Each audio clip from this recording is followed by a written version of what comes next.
नमस्कार साथियों, मैं हरी। आप देख रहे हैं न्यू एजुकेशन पॉइंट। इस चैनल पे मिलते हैं आपको कई तरह के टेक्निकल और एजुकेशन वीडियो। तो आज का जो वीडियो लेके आया हूँ उसमें हम बात करने वाले हैं जो सफाई कर्मचारी का जो अनुभव प्रमाण पत्र है उसके बारे में।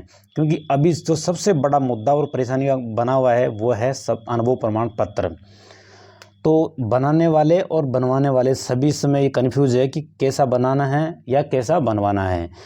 और कल एक आदेश भी जारी किया गया था स्वायत्त शासन विभाग द्वारा, तो इसके बारे में अपन चर्चा करेंगे। ये आदेश मैंने वैसे व्हाट्सएप स्टेटस पे, ग्रुप वगैरह में सभी जगह डाला था ताकि लोग जो परेशान नहीं हो, लेकिन जिन लोगों ने नहीं देखा और कहीं के फिर भी कॉल आ रहे थे कि सर ये समझ में नहीं आया कि किस वजह से डाला गया है, क्या इसका मतलब, इसलिए ये वीडियो मैं बना रहा हूँ। तो विस्तार से इसको समझाऊंगा और ये भी बताऊंगा कि इसमें क्या क्या रियायत दी गई है अनुभव प्रमाण पत्र में, यानी अब कहाँ कहाँ से अपन बनवा सकते हैं और किस किस के लिए जो पीएफ और जो एसआई ये जो कटेगा इसका क्या सिस्टम है, क्या नहीं है, किन के लिए लागू है, किन के लिए नहीं है। तो वीडियो शुरू से लेकर एंड तक आपको देखना। और चैनल पर नए हैं तो लाइक सब्सक्राइब जरूर करना और बेल आइकन ऑन करना, वीडियो लाइक करना, जिससे और जो आने वाली वीडियो है वो सबसे पहले आपको मिले। तो अभी पहले जो कल आदेश जारी हुआ था उसके बारे में आपको बता देता हूँ, फिर अपन जो रियायतें दी गई है और क्या डीएलबी ने आदेश जारी किया है वो उस पर बात करेंगे। तो साथियों, राजस्थान सरकार स्वायत्त शासन विभाग राजस्थान जयपुर, ये 20 से 2023 यानी कल की बात है। विषय है सफाई कर्मचारी भर्ती 2023 के संबंध में। उपरोक्त विषय अंतर्गत लेख है कि स्वायत्त शासन विभाग के अधीन नगरीय निकायों में सफाई कर्मचारी पद हेतु भर्ती विज्ञापन दिनांक 9/6/2023 को निदेशालय द्वारा जारी किया गया। उक्त भर्ती विज्ञापन में समस्त दिशा निर्देश उल्लेखित हैं। विज्ञप्ति में उल्लेखित दिशा निर्देशों के अनुसार ही भर्ती प्रक्रिया संपादित की जानी है। यानी जो ऑफिशियल नोटिफिकेशन जो जारी किया गया था सरकार के द्वारा 18 पेज का, उसमें जो भी दिशा निर्देश दिए गए थे, ये भर्ती उन्हीं मापदंडों को ध्यान में रखते हुए पूरी करवानी है, ये इसमें कहा जा रहा है। आगे अपन देखते हैं कि विभाग के संज्ञान में, यानी सरकार जो विभाग है इसके संज्ञान में आया है कि नगरीय निकाय यानी जो नगरीय जो पालिकाएं हैं, नगर निगम हैं, उनके द्वारा स्वयं के स्तर से, यानी वो खुद अपने इच्छा से या अपने निर्देश से दिशा निर्देश जारी कर रहे हैं। यानी उनको जैसा अच्छा लग रहा है वो अपने हिसाब से दिशा निर्देश यानी नियम बना रहे हैं कि ऐसा अनुभव प्रमाण पत्र चाहिए, ऐसे भर्ती होनी चाहिए, ऐसे कार्य करवाया जाना चाहिए, ऐसे इसको भर्ती को पूरी करवाई जाए। तो किए जा रहे हैं जो कि पूर्णतः अनुचित है। इस बात को देखते हुए ही जो विभाग है उन्होंने संज्ञान लिया है कि ये सब अनुचित है। जो गाइडलाइन पहले से तय की गई है उसी के आधार पर भर्ती होनी चाहिए। अतः इस संबंध में आपको निर्देशित किया जाता है कि बिना विभाग की स्वीकृति के राज्य की किसी भी नगरीय निकाय द्वारा प्रत्यक्ष से उक्त पदों पर आवेदन हेतु किसी प्रकार के कोई दिशा निर्देश जारी नहीं किए जाएंगे। यानी जैसे कल परसों भरतपुर का भी आदेश, वो जो सफाई कर्मचारी का एक फॉर्मेट आया था अनुभव प्रमाण पत्र का, कि इसमें ये पीएफ ईएसआई वगैरह ये जो सब है ये कटना चाहिए, इसका नंबर होना चाहिए और कितने रुपए कट रहे हैं, ये सब डिटेल उसमें होनी चाहिए। तो ये कहाँ पर काम में आएगी, इसी चीज़ को और पहले जो कहा गया था कि इनको जो सिविल लाइन है उसमें कुदाया जाएगा, ऐसे ट्रेनिंग करवाई जाएगी, कई चीज़ें मन से जोड़ी गई थी। तो उन सब को ध्यान में रखते हुए जो विभाग है उन्होंने ये संज्ञान में लिया और कल यानी कि 20 तारीख को ये आदेश जारी किया है स्वायत्त शासन विभाग ने कि ये जो अफवाहें फैलाई जा रही है इनसे बचें। कई के लोग ये ऐसे हैं जो बेचारे फॉर्म ही अब भरना नहीं चाह रहे कि ऐसे पद कहाँ से बनवाएंगे। साथियों, हरदेश कुमार शर्मा निदेशक एवं विशिष्ट सचिव है, इन्होंने ये आदेश जारी किया है। अब आगे बात करते हैं कि इसमें क्या रियायत दी गई है, क्या नहीं है। और एक चीज़ बता दूं कि जो पीडीएफ थी 18 पेज की ऑफिशियल, उनमें जो भी दिया गया है, हाँ आपसे काम करवाया जाएगा, ये भी ठीक है। सबसे पहले आपकी लॉटरी निकलेगी ऑनलाइन, जिसमें कितने गुना पास करते हैं वो उन पर है। जब आप पास हो जाओगे तो फिर आपको डॉक्यूमेंट्स वेरिफिकेशन के लिए वहाँ बुलाया जाएगा, फिर आपसे मौके भी पूछा जाएगा और काम भी करवाया जाएगा मौके पर। लेकिन ये ऐसा नहीं कि आपको किसी मतलब सिविल लाइन में खुदवा दिए, कोई गटर साफ, ऐसा कुछ नहीं होगा। सिर्फ आपसे जो रोड वगैरह होगी उस पर झाड़ू भी लगवाया जा सकता है, झाड़ू बंधवाई देखा सकते हैं।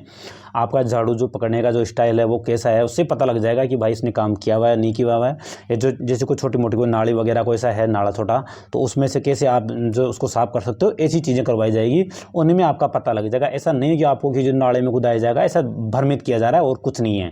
आप सभी को फॉर्म भरना है, किसी तरह से भ्रमित नहीं होना है।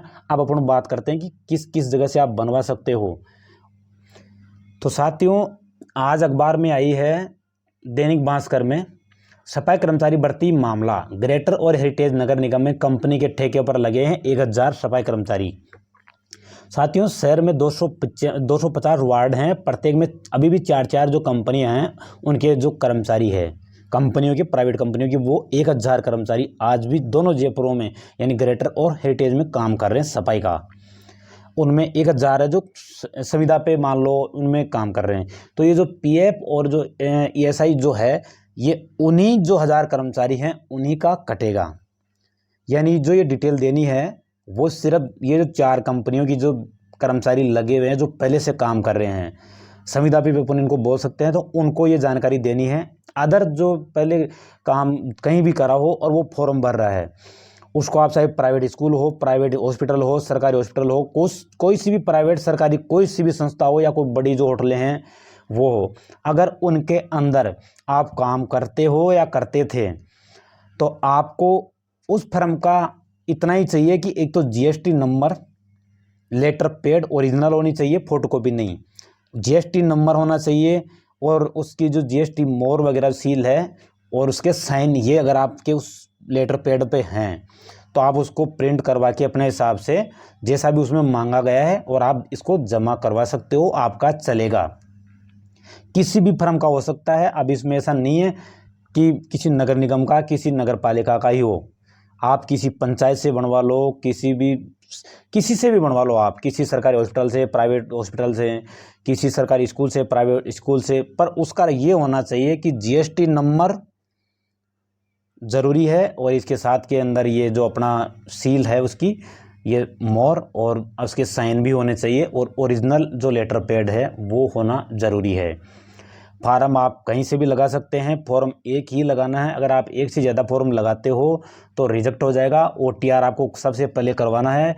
ओटीआर जो अपनी कैटेगरी है जाति की, उस ओबीसी जनरल वगैरह जो एससी/एसटी सबकी अलग अलग फीस है, सबसे पहले आपको वो करवाना है। आपकी जो आईडी, एसएसओ आईडी जो भी बनती है उसको आपको हमेशा सेव करके रखना है अपने पास, चाहे आप कहीं पर लिख लेना, क्योंकि आप भविष्य में कभी भी किसी भी फॉर्म भरोगे तो आपका कोई चार्ज नहीं लगेगा, सिर्फ वन टाइम एक ही बार आपका जो फॉर्म का जो चार्ज है वो लग रहा है, ये ध्यान रखना है। और कोई गलती मत करना, फॉर्म जहाँ भी भरने जाओ शांति से और उसको बोल देना। आप चाहे रात में लेट सेट जल्दी कैसे फॉर्म भरवा लेना, आराम से एक एक चीज़ पढ़ के 2 बार पढ़ लेना और फिर उसको फॉर्म को आपको सबमिट करवाना है। एक बार सबमिट हो गया तो उसमें करेक्शन यानी काट छांट का, सुधार का मौका नहीं दिया जाएगा, क्योंकि सरकार, नगर निगम सभी यही चाहते हैं कि आप लोगों को ज़्यादा से ज़्यादा कैसे निकाला जाए, क्योंकि आपको पता है बहुत ज़्यादा इसमें भीड़ पड़ने वाली है, गलती कोई करनी नहीं है। और जो मेरे से जुड़े हुए हैं उनको फिर यही कर रहा हूँ कि जो 1 तारीख आ रही है उसके बाद में ही फॉर्म लगाना है।